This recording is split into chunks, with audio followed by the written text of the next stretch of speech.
Hey everyone! So we've hit the road, but we are still 4,000 miles away from our starting point. So we've got to book it up to Alaska. Luckily, I have a cousin who lives in North Pole, Alaska. It's about 500 miles south of Prudhoe Bay, near where the Dalton Highway begins. We thought this would be a convenient destination to stop and gather ourselves before hitting the highway. So here's a quick recap of our whirlwind drive. 3,500 miles in 6 days to get to the North Pole. North Pole. Yeah, that's what I said, the North Pole. First, day one. The first day was a short 300-mile day to Grand Island, Nebraska, where Kendrick's dad has spent the summers working. If there's one thing we've learned from life on the road, if you're ever in the same state as one of your parents, you stop and visit. Earlier that day, I heard on the news that it was National Chicken Wing Day. So we talked my dad into going to a restaurant called the Chicken Coop for some wings and beer. And salad. The next morning, we woke up in Nebraska to the most beautiful rainbow in the sky, centered right over Rocky. We took this as a good omen for heading up north. All right, day two. Day two brought us a new record. 870 miles towing the camper in a single day. We drove all the way through both the Dakotas until we hit Canada. The drive through the Dakotas was pretty uneventful, but the roads were nice, there wasn't any traffic, and the drivers were all pretty friendly and waved. Finally, we reached the Canadian border crossing at Portal, North Dakota. Crossing the border with a camper is always a little bit more interesting, I think, than just driving across in a car. We get a few more questions and funny looks, so we'll see what they say. Crossing the border was a lot easier than we anticipated. When we had crossed over at Niagara Falls a few weeks ago, it was way more complicated. But when we crossed at Portal, it was much easier. We didn't even have to get out of the car. The main things Canada seems to be worried about when you're crossing the border are firearms and alcohol. So we left our firearms behind, we declared all our alcohol, and they let us through with no problem. After crossing the border, we were greeted by a beautiful sunset. This made the last few hours of driving to Regina a little more tolerable. We ended up spending the night in a Walmart parking lot that I had already scouted out ahead of time. Now, Walmarts aren't our favorite destination, but I have to admit that they're pretty convenient when you're just stopping over on a long travel day. In the lower 48s, most Walmarts are open 24 hours a day, but we realized in Canada, they're not. So if you have to go to the bathroom, make sure you check on when they close. Day three. Day three was another long day, 775 miles across Saskatchewan and Alberta. This was a pretty flat and boring day with rough roads that made for a long drive. We did keep driving by these huge rolling hills filled with these yellow flowers. It was so beautiful. We didn't know what they were at first, but we came to find out it's something called rapeseed or canola, which makes sense because there's like tons of canola oil. After being on the road all day, we stopped at, you guessed it, another Walmart, just in time for dinner. One of my Canadian friends insisted that we try a dish called poutine. Luckily, we were right next to a place called the Canadian Brew House, which ended up pretty much being the Applebee's of Canada, but at least they had some Canadian dishes. We decided to stop at the Canadian Brew House. We're gonna get a little bit of a Canadian tourism in. I mean, we gotta stop once, right? Yeah, beer and poutine.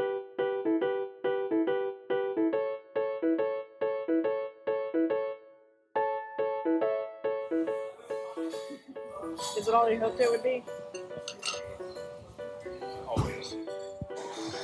I'm officially eating poutine, and I like it.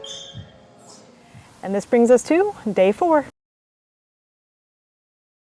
After almost 2,000 miles of driving, we finally made it to the mountains. After 3 full days of driving, the scenery finally perked up. There were mountains, rivers, lakes, and some really beautiful viewpoints. There was one point where we passed this sign that claimed they had the best cinnamon rolls in the galactic cluster of the universe. Now, there's always the chance this could be the road sign equivalent of clickbait, but there's only one way to find out. The sign said, best cinnamon rolls in the galactic center of the universe. So, of course, we had to stop. Whoa. See if it's better than Mom's. Now, I know we had been cooped up in the car too long when I asked for one last bite of the cinnamon roll, and apparently I took the wrong bite. Mandy committed the ultimate cinnamon roll faux pas and ate the entire ooey gooey centerpiece in one bite. He pointed where he wanted me to bite. As I held the cinnamon roll in my hand and pointed at the ooey gooey part Where and I said, should bite. please do not eat all of the best part. I stand by my story, and there's nothing that will change it.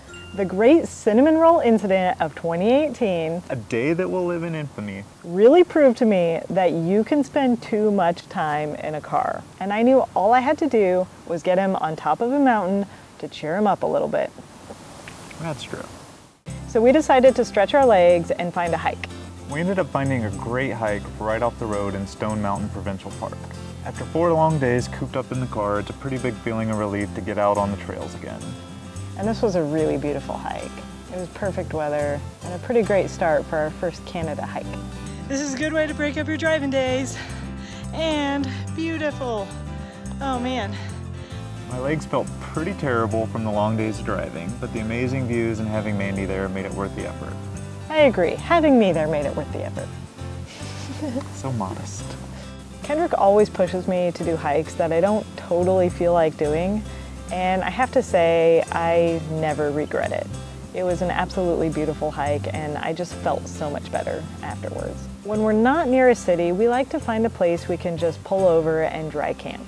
We found a nice viewpoint next to Muncho Lake where we were able to pull over and get some rest. After 4 comes day 5. Now, I happen to be a morning person, but we happen to be camping in a beautiful area next to the mountains, and I also happen to have a 100-mile run coming up in mid-September. We're camped someplace gorgeous. I decided to let Mandy get a little bit of sleep this morning, and I got in a nice little run. Not bad. After that, we began, you guessed it, another day of driving. We finished going through British Columbia and got up into the Yukon Territory. Now up to this point, we've been booking it pretty quickly, but I wanted to be a tourist for just a minute. So we stopped at a place called the Signpost Forest near Watson Lake. Apparently anybody can come hang a sign here. Unfortunately, we don't have any cool sign to hang, so we're just gonna walk around and see what there is.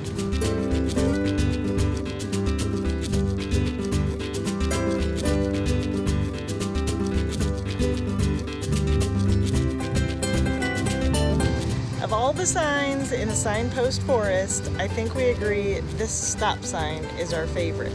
It says, "Life is about choices. If you are reading this, you made good ones. Congrats." After picking out a campsite in a Walmart parking lot of Whitehorse, we were able to walk to a brewery and distillery where I get to enjoy some Canadian beer. And I got to enjoy some Canadian whiskey. And finally, day 6.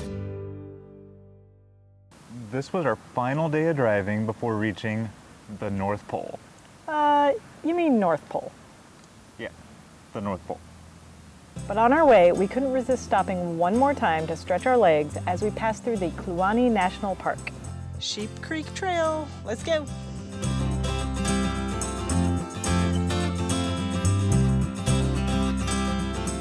After several really long days of driving, it's pretty awesome to be back in the mountains.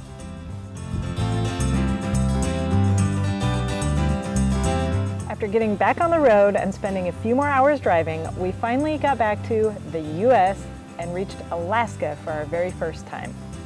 Alaska! That was a long drive.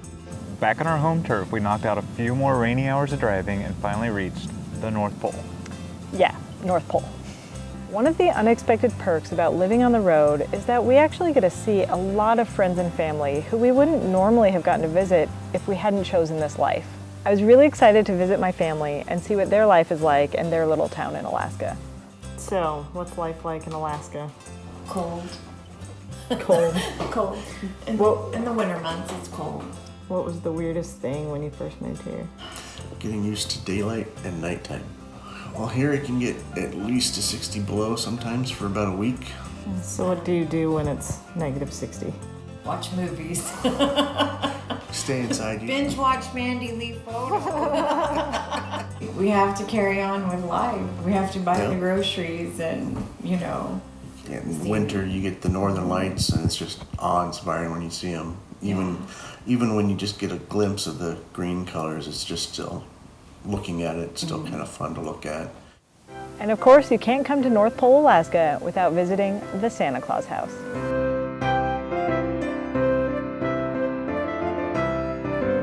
So you're telling me there's real reindeer in the North Pole? Real reindeer. All right, I'm gonna have to see this to believe it.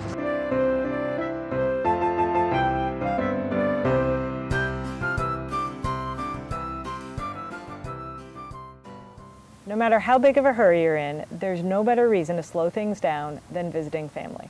Our time with family in North Pole was a great chance to relax and prepare ourselves for the next leg of our journey, a 500-mile trip up to the Arctic Ocean. So here's to hitting the Dalton Highway. Love and light.